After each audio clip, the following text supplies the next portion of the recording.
মাঝে মাঝে চোখ বন্ধ করে মুরাকাবা করলে দেখবা সব ফাঁকি।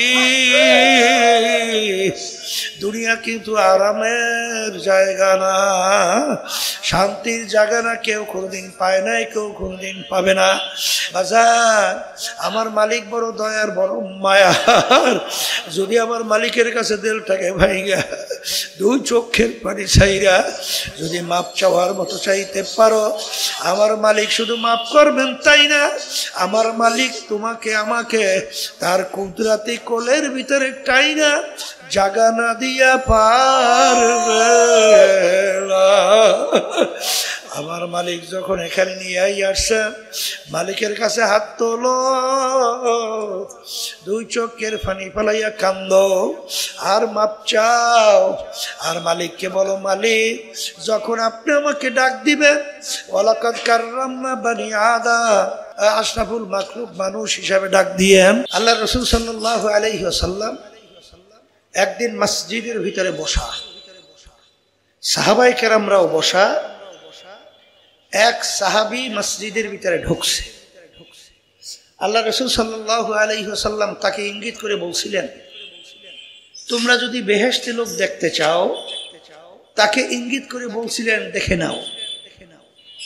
এরকম 3 দিন সাহাবায়ে কেরাম দেখেন একই ব্যক্তির ব্যাপারে আল্লাহ রাসূল সাল্লাল্লাহু আলাইহি ওয়াসাল্লাম বেহেশতে সুসংবাদ দিতেছেন, ব্যক্তি একজন। তখন সাহাবাদের ভিতরে আগ্রহ জন্মল, যেই ব্যক্তি কি আমল করে, যেই আমলের কারণে আল্লাহ রাসূল সাল্লাল্লাহু আলাইহি ওয়াসাল্লাম তার পবিত্র জবান থেকে বেহেশতের সুসংবাদ দিলেন, বেহেশতের লোক হিসেবে ঘোষণা করলেন। সাহাবী যাইয়া তার বাড়িতে মেহমান হয়েছে তার আমল দেখার জন্য। 3 দিন পর্যন্ত দেখে তার আমলের ভিতরে তেমন কোনো পার্থক্য নাই।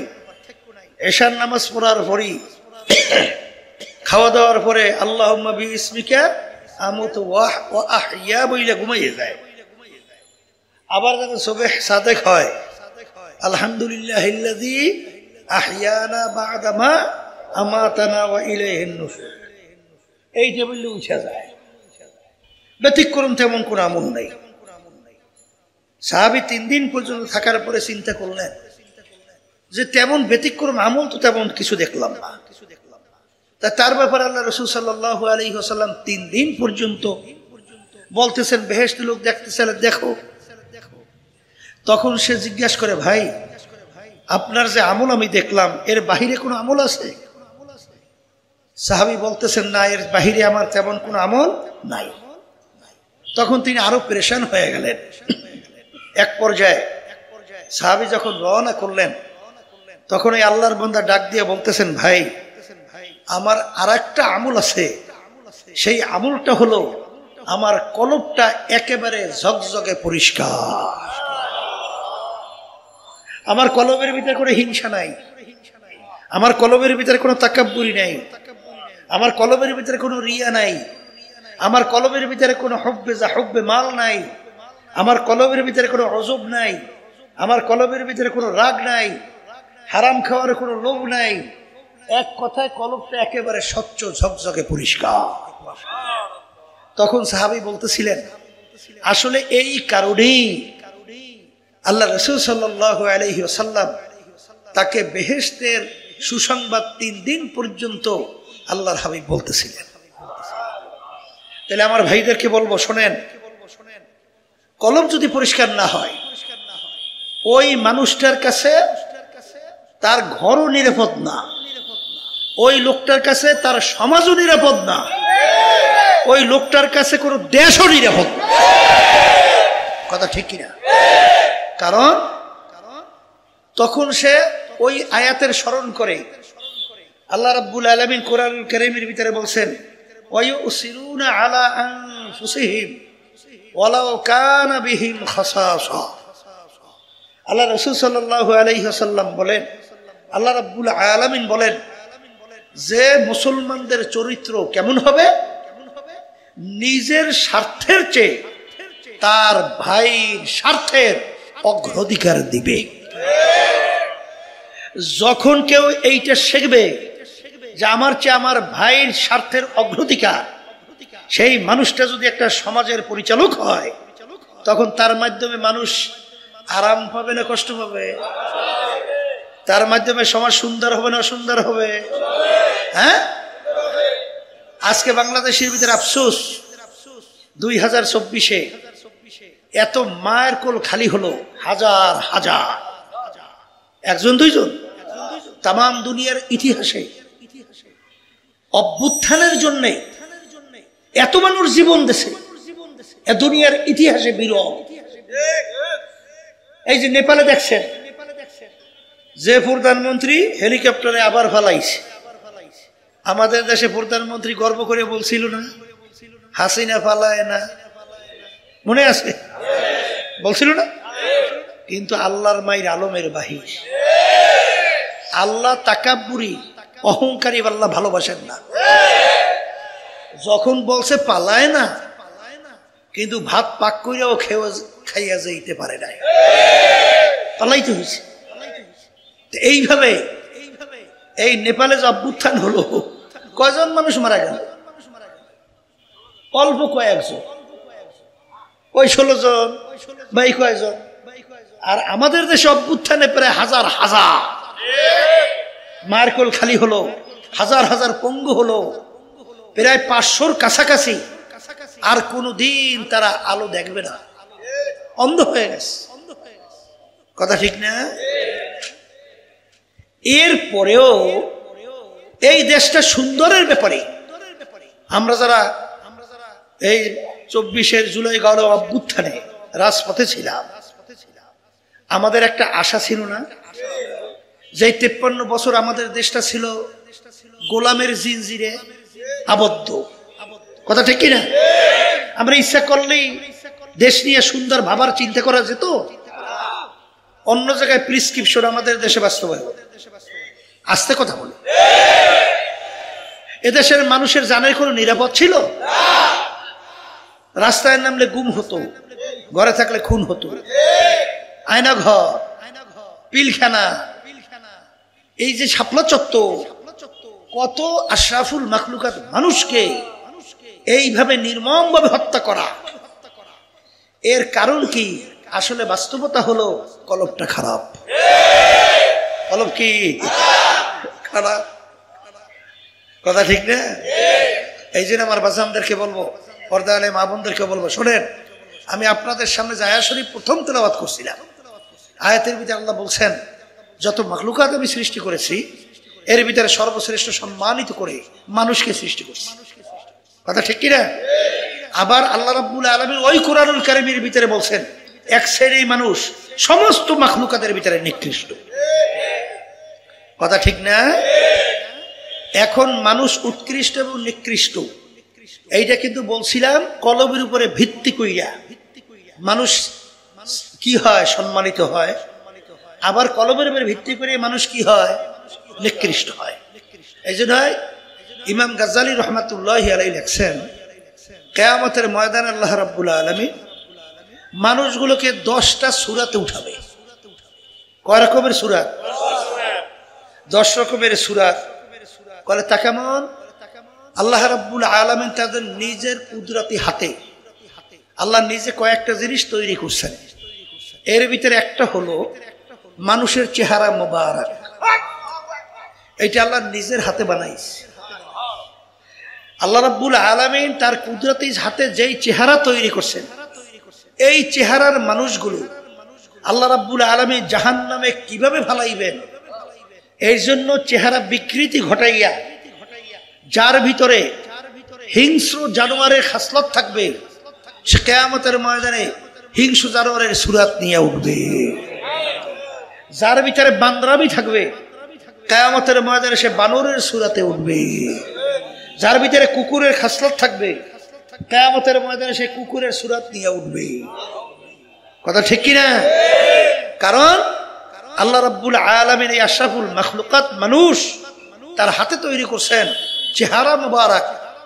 এই চেহারার মানুষকে কিভাবে জাহান্নামে পালাইবে, এই জন্য আল্লাহ বিকৃতি ঘটাবেন।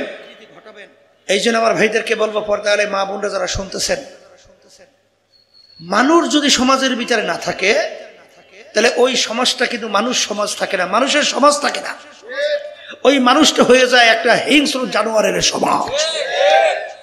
এক শ্রেণীর বর্তমানে দেখা যায়, কয়েকদিন আগে আপনারা দেখছেন ইউনিভার্সিটিতে ডাকসু নির্বাচন হয় নাই, কি হয়েছে দেখেন। ভিসি কত বড় একটা দায়িত্ব, তার কত বড় সম্মান, কত বড় মর্যাদা। সেখানে একটা ছেলে ছাত্র দলে, দেখেন নাই, ওর বয়স কি।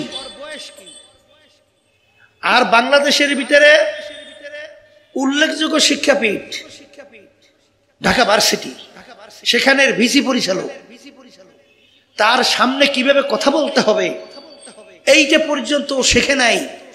তাহলে বোঝা গেল ও সুরাতে মানুষ, ভিতরটা কিন্তু মানুষের সুরাত তৈরি হয়েছে। নালে এরকম ভাবে শিক্ষকের সামনে কখনো এই ধরনের আচরণ করতে পারে? হ্যাঁ, এমনকি শব্দটা শোনা যায় দুধ মিয়া, দূর মিয়া, নাউজুবিল্লাহ মিন জালিক। সে এই দেশ যদি এদের পরিচালনায় থাকে তখন এই দেশটা হয় কি? হ্যাঁ, এই দেশটা কি ভালো হয়? কোনোদিন হয়? ওই সেদিনকার একজন ব্রিগেডিয়ার জেনারেল, সে আমাকে বলতেছিল, বড় বাংলাদেশের ভিতরে উল্লেখযোগ্য বড় ডাক্তার, সে বলতেছিল হুজুর ছোটবেলায় ছাত্র আমরা যখন ছিলাম তখন আমাদের আদব, আমাদের আখলাক চরিত্র কি ছিল, আর এখন আমরা দেখছি এই শ্রেণী মানুষকে মানুষ ভয় পায়। কি ভাই আবার বলেন না, কি ভাই? এই যে একটা আশ্চর্য কথা না? আমরা ছোটবেলায় শুনতাম পাগলা কুত্তারে মানুষ ভয় পায়, আসতে বলে হিংস্র জানোয়ারকে মানুষ ভয় পায়, হিংস্র বাঘকে মানুষ ভয় পায়। মানুষকে মানুষ ভয় পাইবে কেন? তাহলে বুঝতে হবে ও এখন আসলে সুরাতে মানুষ, ও আসলে মানুষ নাই, ও হিংস্র জানোয়ারের চেয়েও খারাপ হয়ে গেছে।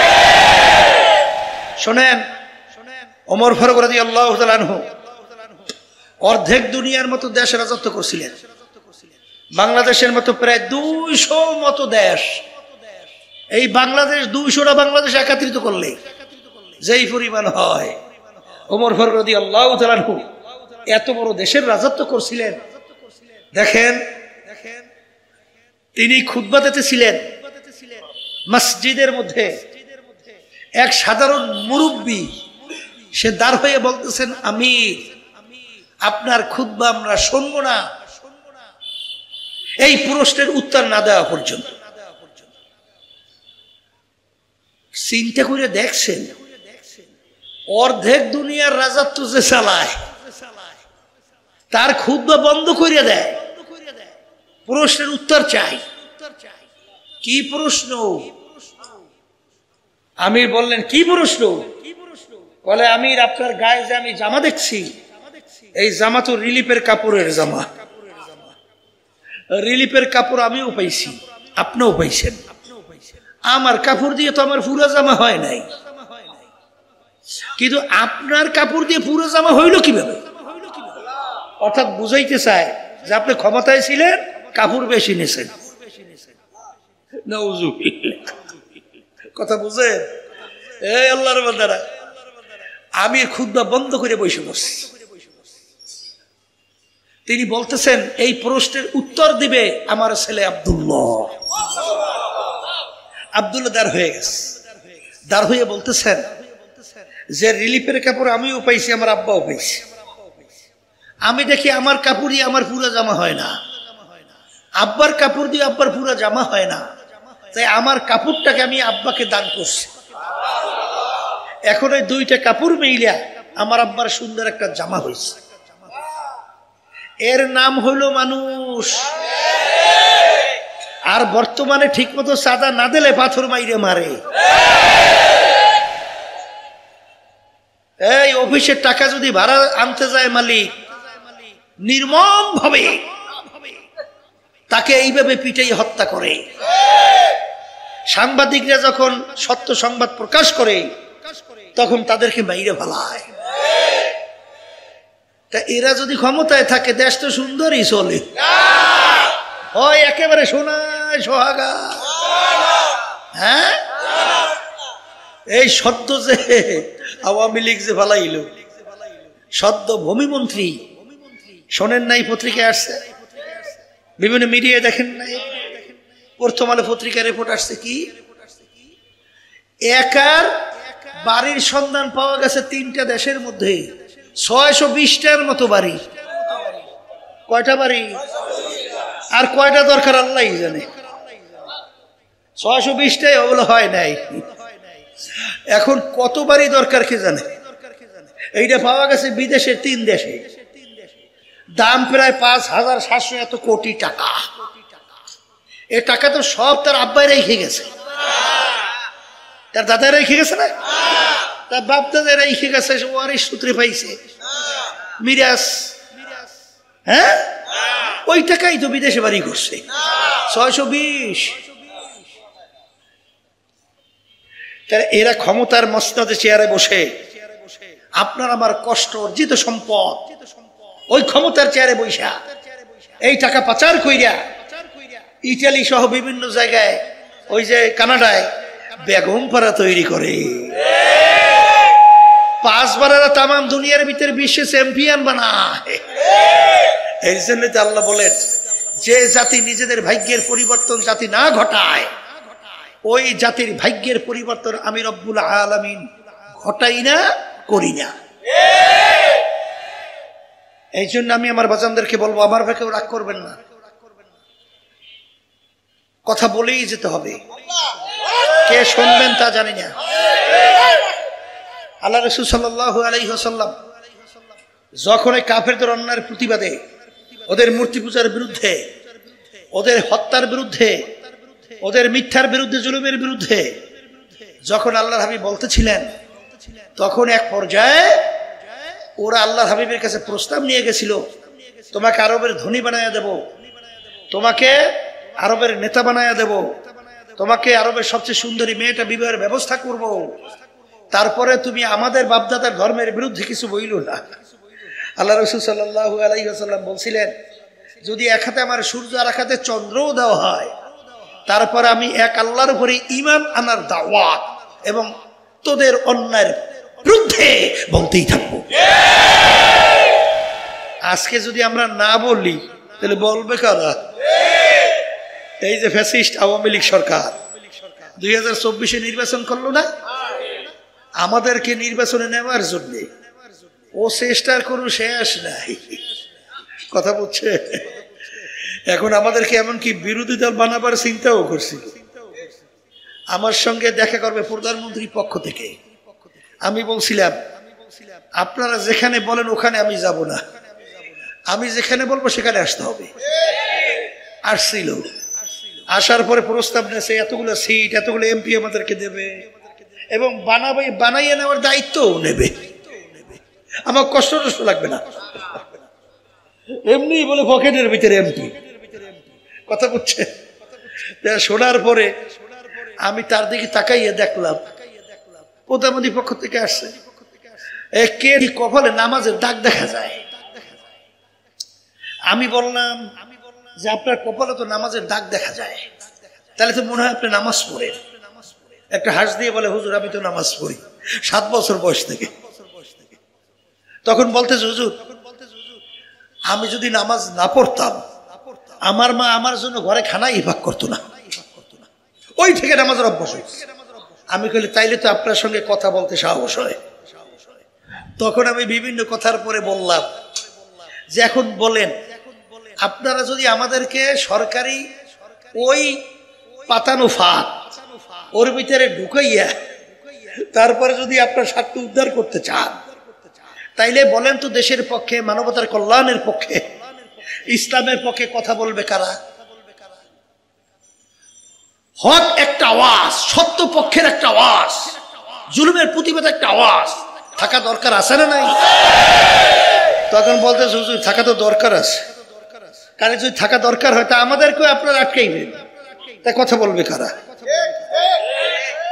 এরপরে সামনে কথা না বাড়াইয়া বলে হুজুর আপনাদের সম্পর্কে ব্যাপারটা বুঝে গেলাম, প্রধানমন্ত্রীকে এইভাবেই হুজুর পৌঁছাবো। তা আল্লাহর আমাদের এইভাবে আর জ্বালাতন করে নাই।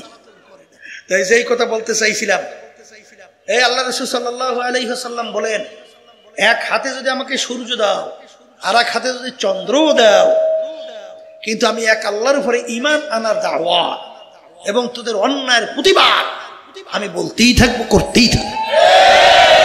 শেষ পর্যন্ত আল্লাহ রাসূল সাল্লাল্লাহু মাইকটারে এই হাজির করে মাইকটারে মোড়ামুড়ি করে ভালোই তো ছিল। এই বাবা হিন্দে সরাইতে পারো, ভালোই তো ছিল, কথা ভালোই বলতেছিলাম, আবার এই মোড়ায়, মানে ঠিক মতো বয়ানই করতে দেয় না, এইভাবে জ্বালায়। তাই যেই কথা বলতে চাইছিলাম, এই আল্লাহর বান্দারা, পর্দা আলে মা বোনেরা, অনেক সময় আমরা বিভিন্ন সময় আলোচনা শুনি যে আমরা ক্ষমতার পাগল হয়েছি, এমপি হওয়ার জন্য লোভ জাগছে। আপনারা ভুল বুঝছেন। ইসলামী আন্দোলন বাংলাদেশ প্রতিষ্ঠিত হয়েছে 1987 সালে। অদ্যবধি পর্যন্ত আমাদের একটা এমপিও কিন্তু সংসদে যায় নাই। সুযোগ ছিল না? কথা বলে না, ছিল না? যাই নাই কেন? যাই নাই এর জন্য আল্লাহ রাব্বুল আলামিনের ওই হুকুম, নির্দেশ, ওয়াতাআওয়ানু আলাল বিররি ওয়াত তাকওয়া ওয়ালা তাআওয়ানু আলাল ইসমি ওয়াল উদওয়ান, তোমরা ভালো কাজের সহযোগিতায় থাকো আর খারাপ কাজ, অসৎ কাজের বিরোধিতায় থাকো।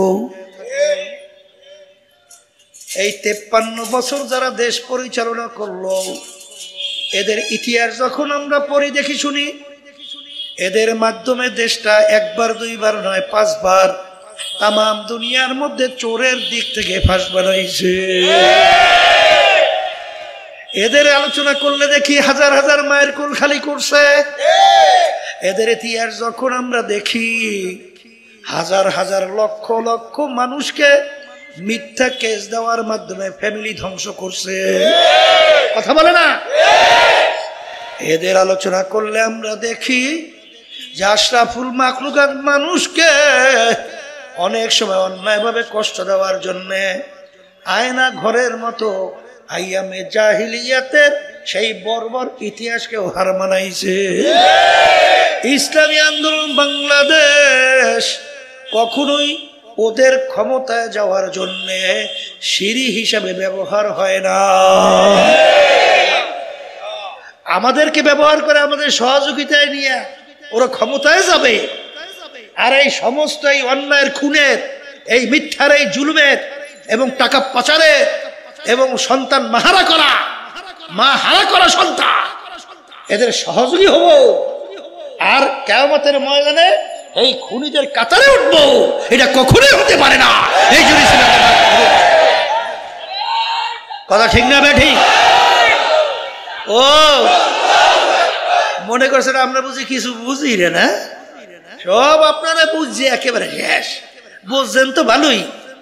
এখন দেশকে সুন্দর করার জন্য এই যে জুলাই 2024, আপনারা জানেন এই হাজার হাজার মায়ের কোল যে খালি হলো, এত সন্তান পঙ্গু হলো, চক্ষু হারালো, একটা লক্ষ্য উদ্দেশ্য নাই? কথা বলে না?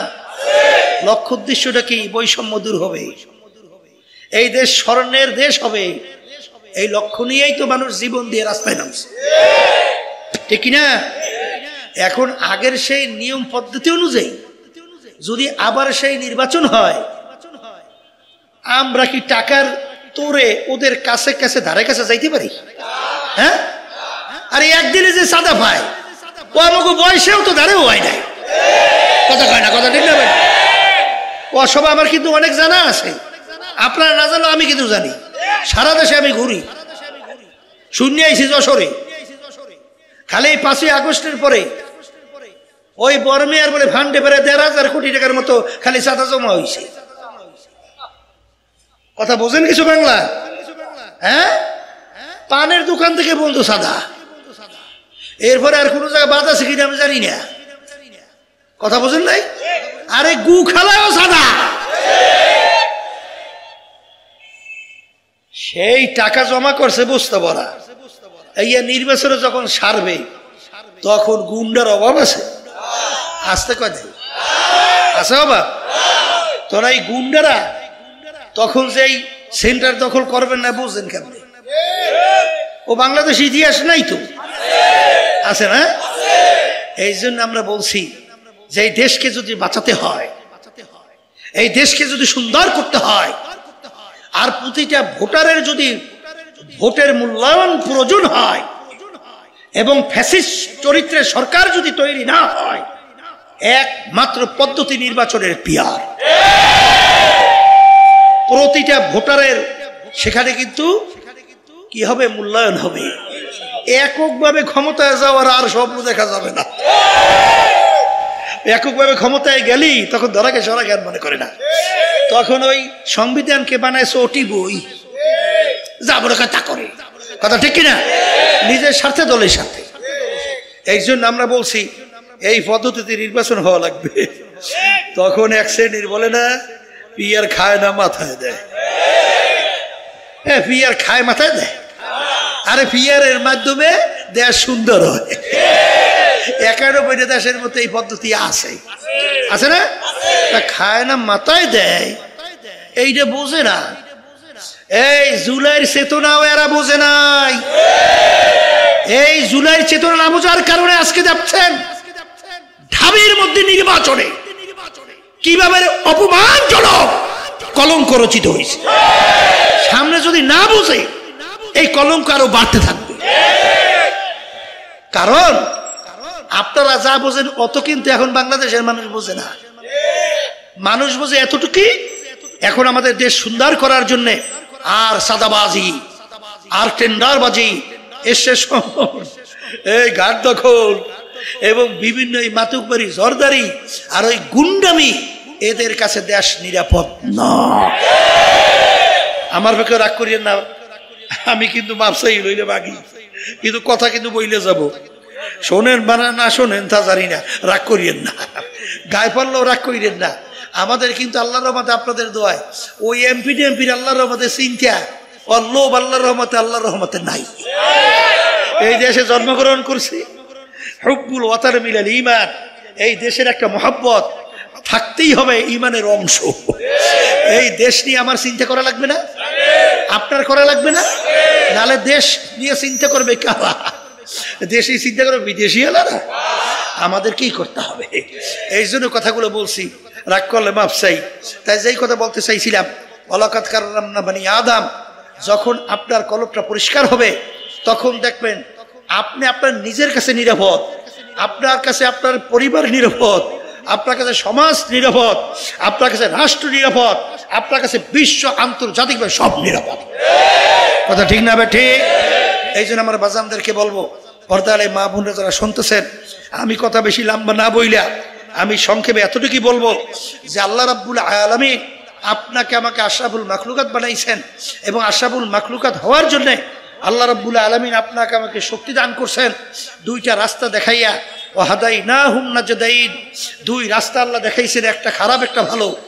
আপনি ইচ্ছা করলে ভালো রাস্তায় চলতে পারেন, তাইলে আপনি আশরাফুল মাখলুকাত হবেন এবং আশরাফুল মাখলুক হিসাবে আল্লাহর কাছে আপনি গণ্য হবেন, আল্লাহর কাছে গ্রহণযোগ্যতা লাভ করতে পারবেন, এবং আপনি দুনিয়াতেও সম্মানিত হবেন, আখিরাতেও সম্মানিত হবেন। হারামে কিন্তু আরাম নাই। হারামে কি নাই? আবার বলেন না, হারামে কিন্তু আরাম নাই। আজ পর্যন্ত কেউ পায় নাই, কেউ কোনোদিন পাবে না। পাবে? তাহলে আশরাফুল মাখলুকাত হওয়ার জন্যে আমি আমার ভাইদেরকে বলবো, ওয়াকুনু মা'আস সাদিকিন, তোমরা সাদিকিন বান্দাদের সঙ্গী হও। সুহবাতে সালেহ তোরা সালেহ কুনাদ, সুহবাতে তালেহ তোরা তালেহ কুনাদ। এক জামানা সোহবতে বা আউলিয়া, বেহতরা সাদ সালে তাআত বেরিয়া। গেলে খুশবু এদার হাম্মামে রোজে, রসিদাস দাস্তে মাহবুবে বাদাস্তাম। মাটির চাকার থেকে গোলাপ ফুলের ঘেরান আসে। হে মাটির চাকা, তুমি কোনো গোলাপ ফুল না, কোনো মিষ্টি আম্বার না, কোন সুগন্ধি পরিচয় দাও। মাটির চাকা বলে, আমি কোনো মিষ্টি আম্বার, কোনো গোলাপ ফুল কিছুই না। আমি একটা মাটির চাকায়, তোমার থেকে এত সুন্দর কেন ঘেরান আসে? মাটির চাকা বলে আমার সঙ্গে একটা গোলাপ ফুল ফুইটা আমার সঙ্গে লাইগা ছিল। ওই গোলাপ ফুলের ঘেরান আমার ভিতরে ঢুকতে ঢুকতে এখন আমি সাধারণ মাটির চাকা নাই, আমি একটা গোলাপ ফুলে পরিণত হয়ে গেছি। এই আল্লাহর বান্দারা, প্রত্যেকটা মানুষ কিন্তু চায় সে যেন ভালো হয়। আহারে, সে যেন ভালো মানুষ হয়। বাপ মাও চায় আমার সন্তানরা যেন ভালো হয়। এবং প্রত্যেকটা মানুষ, অনেক খারাপ মানুষ আমাদের কাছে আইসা দোয়া চায়, হুজুর আমাদের জন্য একটু দোয়া করেন, আমি যেন একটু ভালো হইতে পারি। সে নিজেও বোঝে আসলে সে ভালো না, তাইলে ভালোর জন্য দোয়া চায়, পারে না কেন? পারার জন্য আমার মালিকের হুকুম পালন করা লাগবে।